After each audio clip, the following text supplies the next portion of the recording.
Picture this, 1932, Western Australia. A decorated soldier stands in a field, Lewis machine gun blazing, surrounded by spent brass and rising heat. His target? Emus. 20,000 of them tearing through farmland. He has training, firepower, and absolute certainty that he's going to win. He doesn't.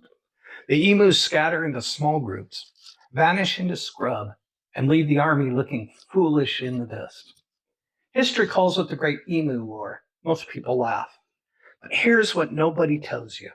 It isn't a story about birds. It's a story about what happens when your label for a problem is wrong. Because the mission failed before a single shot was fired. It failed the moment someone wrote the word war. And that's the part that should stop you cold. What drove that response wasn't desperation, it was certainty. The moment you name something a threat, your brain stops asking questions. It executes. The label carries the instruction. Enemy means eliminate. Struggle means endure. You're not consciously choosing that path. The word chooses it for you, faster than you can intervene. And it feels completely logical because the logic lives inside the label. You never question it because from inside the frame, everything makes perfect sense.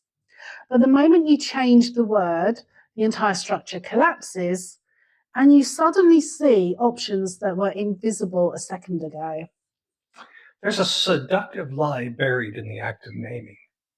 We assume that naming something means we understand it. It feels like clarity. But what naming actually does is compress a shifting system into something flat enough to manage.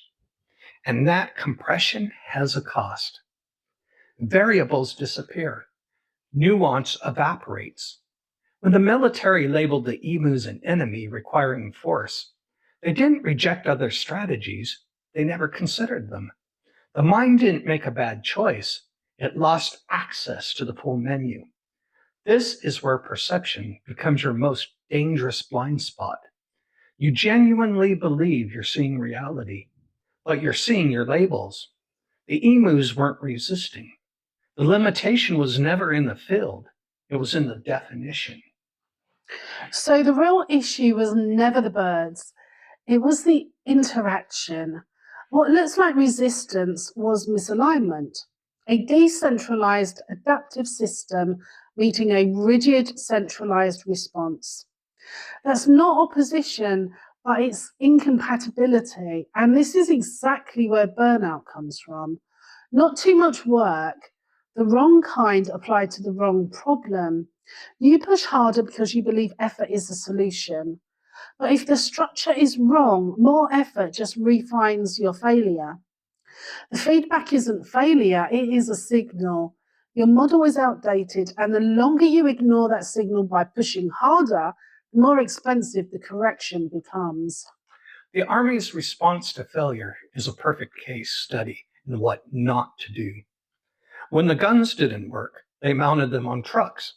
Faster pursuit, more pressure. The terrain destroyed the vehicles. The harder they pushed, the worse the results. Every failure became evidence that the enemy was strong, not that the frame was wrong. They expanded the problem instead of questioning the definition. Sound familiar? Most of us do exactly this. When effort stalls, we assume we need more of it. We make the mountain bigger instead of wondering if we're on the wrong mountain entirely. Once something gets labelled, your behaviour follows on autopilot. You don't reevaluate each moment, you execute based on category. It's efficient, but that efficiency costs flexibility. Label a meeting boring and your engagement craters before anyone speaks. You're not responding to what's in the room, you're responding to a word you chose before you walked in. The behaviour isn't selected, it's triggered. This is why change feels so difficult. The label locks the system before you can intervene.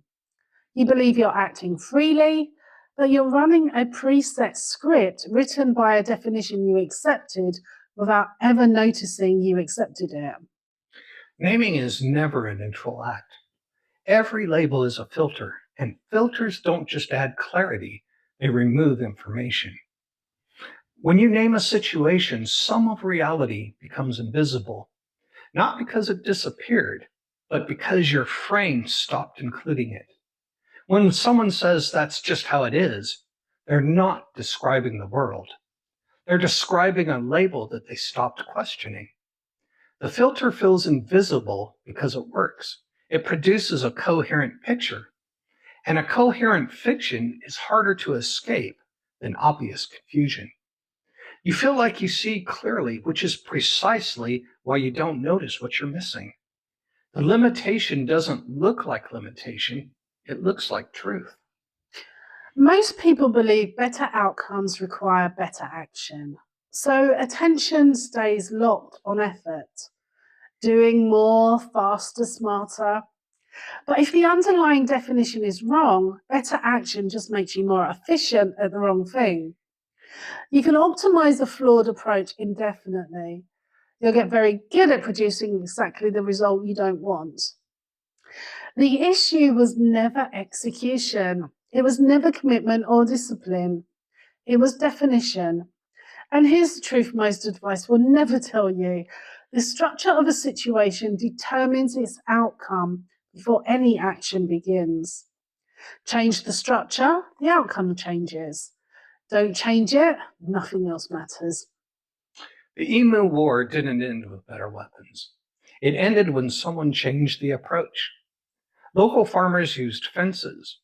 Indirect strategies replaced pursuit. The birds didn't change. The terrain didn't change. The interaction changed. And once it did, the problem that seemed impossible dissolved. That's always the pattern. You don't overcome a system by overpowering it.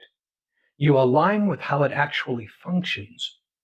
When your frame fits reality, effort becomes precise instead of intense.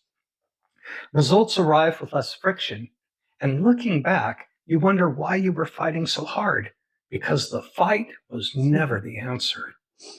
This reframes the entire question.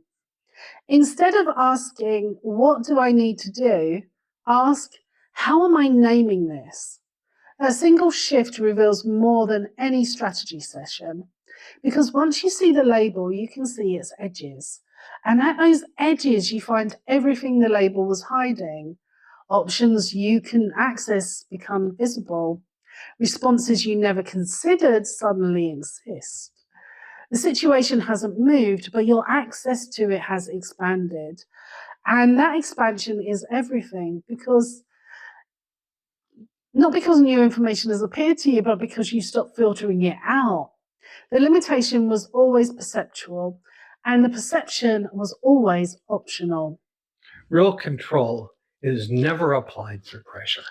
It's applied through frame selection. Choose the right frame, and behavior reorganizes on its own. Effort becomes precise. Outcomes align without force. You're not trying to dominate reality. You're adjusting your angle of engagement with it. This is where leverage actually lives. Not in how hard you push, but in how accurately you see. The Emu War taught this at maximum cost.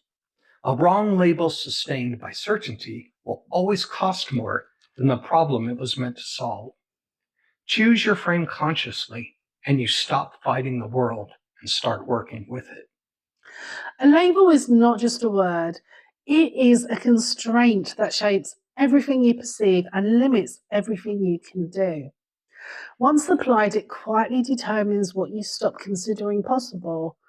And because it feels like clarity, it goes completely unexamined. It doesn't announce itself as limitation, it presents as reality. The Emu War is a mirror.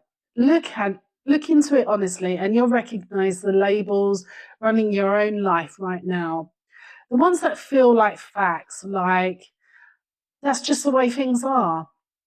But they're not, they're frames, and frames can always be changed. If something shifted for you today, Like this video, subscribe to the channel, and share this with someone still fighting an unwinnable battle. And we'll see you next time. Until then, think differently, dream boldly, and create consciously.